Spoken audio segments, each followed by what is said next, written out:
Thanks for staying with NDTV. You're watching the Monday edition of the World Report with me, Arjun Summer Mahendran. Let's take a look at what's making headlines around the world. A UN-backed team is investigating crimes committed during Syria's civil war. It is working with the country's new authorities in hopes of preserving evidence uncovered after Assad's ouster, as journalists, researchers and the public stream into former detention centers and mass grave sites. Many express fears that the evidence is taken or destroyed. I cannot see any Syria in the future where people don't have answers about their loved ones. Telling everyone that they're dead is not an answer. We need a proper process that respects the dignity and the work and the humanity of every single Syrian. Turkish and Arab media are reporting that Asma Al-Assad, the British wife of Syria's deposed president Bashar Al-Assad, has filed for divorce. Now this after expressing dissatisfaction with her life in Moscow as she reportedly seeks to move to London. Asma replied to the Russian court and requested special permission to leave Moscow. Her application is reportedly currently being evaluated by Russian authorities. Now, Asma is a dual British Syrian national who was born and raised in London by Syrian parents. She moved to Syria in 2000 and married Assad in the same year at the age of 25.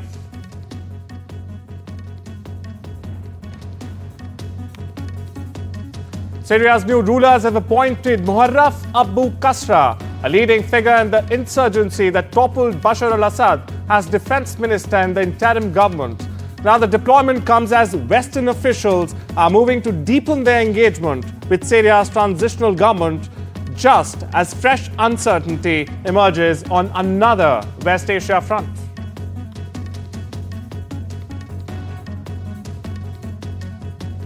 The Saudi suspect, identified as 50-year-old Talib al-Abdul Mohsen, has been remanded in custody for driving a car into a German Christmas market in an attack that killed at least 5 people and injured over 200 others on charges of murder and attempted murder. Now, several media reports highlight that the suspect attacker had made online death threats against German citizens in the past. However, this deadly attack at a German Christmas market resurfaced bitter divisions over immigration and security. Germany's right-wing anti-immigration figures have seized on Friday's incident. According to the latest briefings, Russia said that its forces have struck a Ukrainian military airport, while Ukraine has claimed to have repelled multiple Russian attacks. The Russian Defense Ministry said in its briefing that over the past 24 hours, its forces gained control of 2 settlements and launched strikes on multiple Ukrainian military targets. Now, these include the infrastructure of a Ukrainian military airport, drone factories, and gathering places of foreign mercenaries. Meanwhile, the General Staff of the Ukrainian Armed Forces has reported that as of Sunday afternoon, the Ukrainian forces engaged in over 100 fights with Russian forces. Russia's President Vladimir Putin has held talks in the Kremlin on Sunday with Slovakia's Prime Minister Robert Fico, in a rare visit to Moscow by an EU leader since the conflict between Russia and Ukraine began in 2022. Now, Fico arrived in Russia on a working visa and met with Putin one-on-one on Sunday evening. Kremlin spokesperson Dmitry Peskov told Russia's RIA news agency. He did not immediately, however, specify the focus of the talks. Visits and phone calls from European leaders to Putin have been rare since Moscow sent troops into Ukraine. Although Hungary's Prime Minister Viktor Orban visited Russia in July, Orban's visit drew condemnation from Kiev and other European leaders.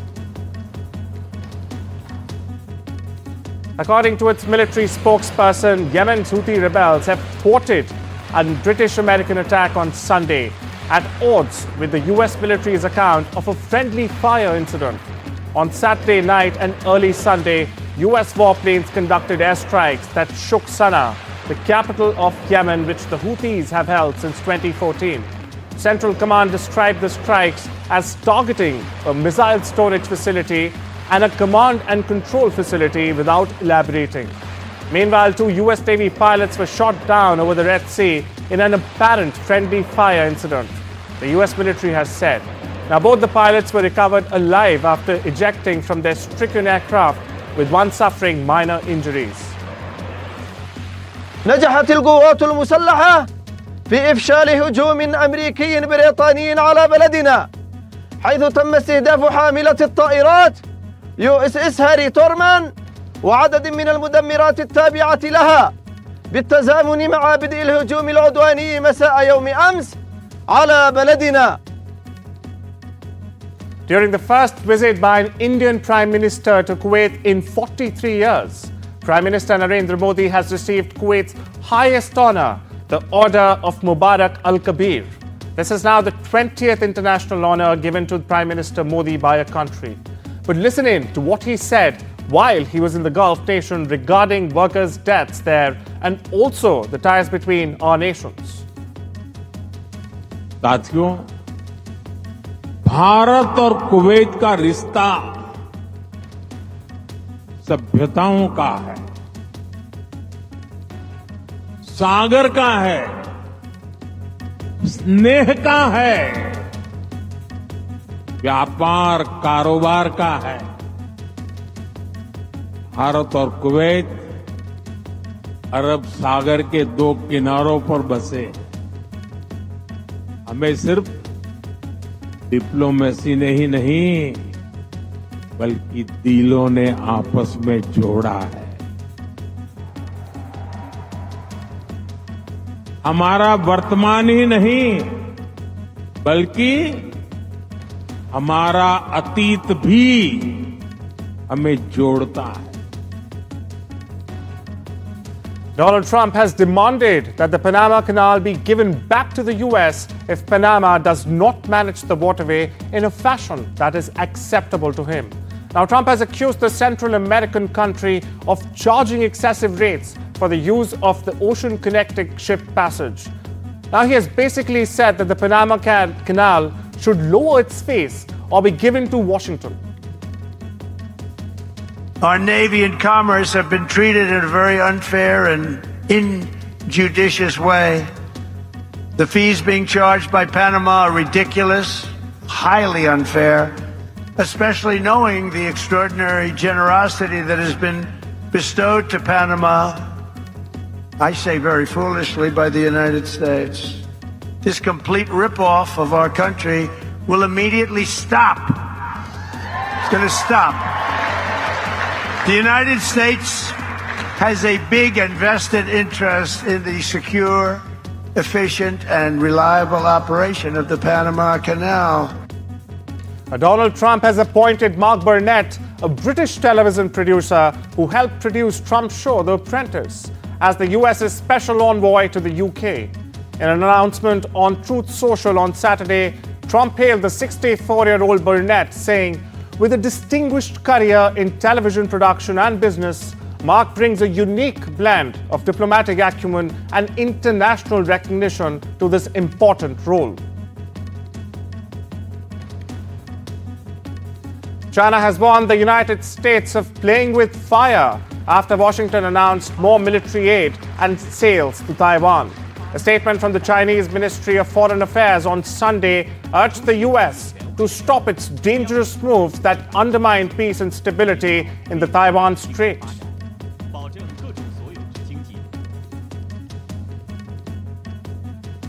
Brazil's Civil Defense Agency said that a small plane crashed into a Brazilian town that's popular with tourists on Sunday, killing all 10 passengers and crew on board and injuring more than a dozen people on the ground. Tens of thousands streamed into a central square in Serbia's capital on Sunday for a big rally against populist President Alexander Vučić and his government. Vučić's tight grip on power has been challenged by weeks of street protests led by university students. Now, the rally at Belgrade's Slavija Square, one of the largest in recent years, was called by students and farmer unions. It was part part of a wider movement, demanding accountability over the November 1 collapse of a canopy at a railway station in the country's north that killed 15 people. Now, smaller rallies were also held in other cities. The rally in Belgrade started with a 15-minute silence for the victims, and later, chants of "You have blood on your hands" were heard. Održan je veliki skup. Veliki skup u Beogradu. Policija kaže 28 do 29.000 ljudi. Izuzetno veliki skup. Ti ljudi su opoziciono orijentisani i uvek sam bio spreman da čujem šta misle, kako misle i šta smatraju da je važno da se učini za našu zemlju. Verujem da mnogo veći broj ljudi misli drugačije, zato moramo da slušamo jedne druge. Da to bude neka vrsta vrednosti koju ćemo da pokažemo i neka vrsta drugačijeg odnosa u budućnosti. NASA's Parker solar probe is on a groundbreaking mission to explore the sun's outer atmosphere, the corona. Launched in 2018, the spacecraft is set to achieve a milestone on the 24th of December by flying closer to the sun than any human-made object in history ever has. It will approach within 3.8 million miles of the sun's surface, well inside Mercury's orbit, and closer than any other spacecraft has traveled before. At its closest approach on the 24th of December, Parker will be traveling at 430,000 miles per hour, making it the fastest human-made object in history.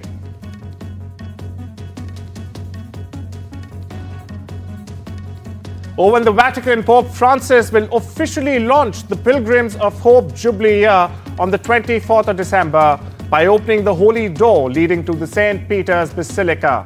The Vatican and the Rome municipality are expecting 32 million pilgrims to visit during 2025. And those who will pass through the Holy Door will receive an indulgence, forgiving them for their sins.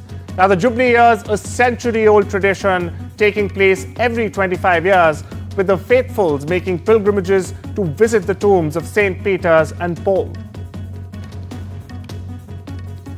After undergoing months of maintenance, the iconic Trevi Fountain, one of Rome's most celebrated landmarks, reopened to the public on Sunday, just in time for the upcoming Jubilee year, which is expected to draw millions of visitors to the Eternal City. Tourists can once again toss coins over their shoulders into the Baroque masterpiece, a tradition temporarily halted during the overhaul works. According to Roman law, throwing a coin into the fountain guarantees a return trip to Rome. Drivers and airline passengers without reindeer and sledges better make a dash for it. It's beginning to look like another record for holiday travel in the US. The auto club AAA predicts that more than 119 million people will travel at least 50 miles from their home between Saturday and New Year's Day. The 2 weekends on either side of Christmas, on the other hand, are tempting a lot of people to head out earlier. Even though fares were up 4.7% in November compared with a year earlier, US airlines expect to have their busiest days to be Friday and Sunday this week, next Thursday, Friday and Sunday. Now, North India is reeling under an intense cold wave, with parts of Jammu Kashmir, Himachal Pradesh and other North Indian states experiencing sub-zero temperatures. The Indian Meteorological Department of the IMD has issued an orange alert for heavy rains in several districts, attributing the situation to an incoming western disturbance. According to the IMD forecasts, the harsh cold conditions compounded by rainfall are expected to worsen over the next 7 days in states like Madhya Pradesh, Punjab, Jammu Kashmir and Haryana. According to report, Mozambique's death toll from Cyclone Chido has risen to 94. Now, the cyclone had made rainfall in northern Mozambique a week ago, and Mozambique's Institute for Natural Disasters on Thursday had pegged the death toll at 73. The Indian Ocean island of Change, Mayotte, bore the brunt of the storm. Officials there, which is one of France's poorest overseas territories, have only been able to confirm 35 fatalities from Chido. But some have said they fear thousands could have been killed.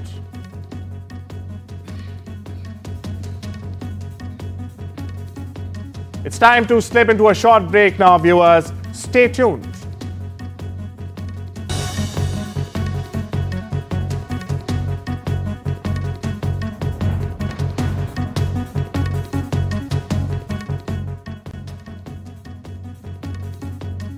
Welcome back. Now, Japanese automakers Honda and Nissan have announced plans to join forces. They're trying to form the world's third largest automaker sales as the industry undergoes dramatic changes in its traditional away from fossil fuels. The two companies said they have signed a memorandum of understanding on Monday, and that smaller Nissan Alliance members Mitsubishi Motors has also agreed to join talks on integrating their businesses. President-elect Donald Trump has indicated that he favored allowing TikTok to keep operating in the US for at least a little while, saying he had received billions of views on the social media platform during his presidential campaign. Trump's comments before a crowd of conservative supporters in Arizona's Phoenix were one of the strongest signals yet that he opposes a potential exit of TikTok from the US market. Whereas the US Department of Justice, or the DOJ, has proposed a list of measures to address Google's alleged antitrust violations and restore competition in the search engine market, including a potential requirement for Google to divest its Chrome browser. Now, Google has issued its own counter-proposal focusing on alternative solutions. Its response suggests addressing concerns through modifications to its payment arrangement with companies, as well as adjustments to its licensing agreements with Android phone manufacturers and contracts with wireless carriers. However, Google's proposal does not tackle the DOJ's suggestion that it share search with competitors to level the playing field. Albania has announced a one-year ban on TikTok after the killing of a teenager raised concerns about the social media's effect on kids. The stabbing, which happened in mid-November, was reportedly sparked by a fight on TikTok between two teens. TikTok has asked the Albanian government for more details on the case. The company said it found no evidence that the victim or the attacker had TikTok accounts and that videos related to the incident were posted on a different platform.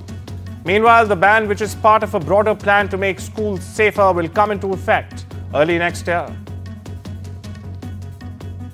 According to reports, the Japan Fair Trade Commission is expected to find Google guilty of violating the Anti-Monopoly Act. The watchdog has concluded that the US technology company's contracts with smartphone makers unfairly restrict competition, harming the internet search market. Now, the Commission will soon issue a cease and desist order asking Google to halt its monopolistic practices. While authorities in the West are stepping up their monitoring and restrictions on Google, Japan's antitrust authority also plans to show a firm stance towards the company. Incoming US President Donald Trump has confirmed reports that Sriram Krishnan will serve as senior policy advisor for artificial intelligence at the White House Office of Science and Technology Policy. Trump said in a statement that Krishnan will, quote-unquote, help shape and coordinate AI policies across government, working with the President's Council of Advisors on Science and Technology. And in a post on social media platform X, Krishnan said that he'll be working closely with ex-PayPal COO David Sachs, who was recently named Trump's crypto and AI czar. The Pakistan Cricket Board has chosen the United Arab Emirates as a neutral venue to host India's games at next year's Champions Trophy. Now, this follows a standoff between the two rivals. India had earlier refused to travel to tournament host Pakistan for the 8th team, 50 overs Champion Trophy amid its security concerns. Red Bull team principal Christian Horner has revealed that Sergio Perez will not entirely leave Milton Keynes-based outfit. The Red Bull boss has confirmed that Perez will perform some show runs next year despite losing his seat with the team to Liam Lawson.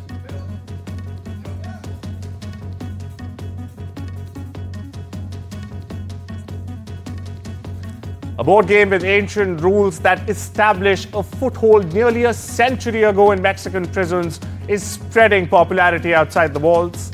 Poelena requires mental dexterity and rapid calculations. While chance also plays a crucial role, mathematical skills are also key.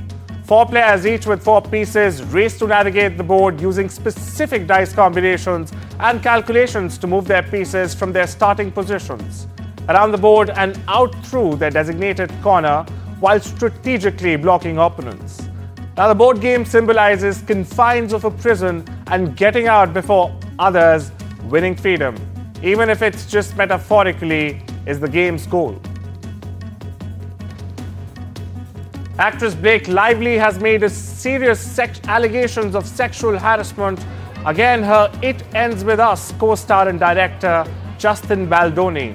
According to reports, the lawsuit claims she suffered severe emotional distress as a result of Baldoni's actions.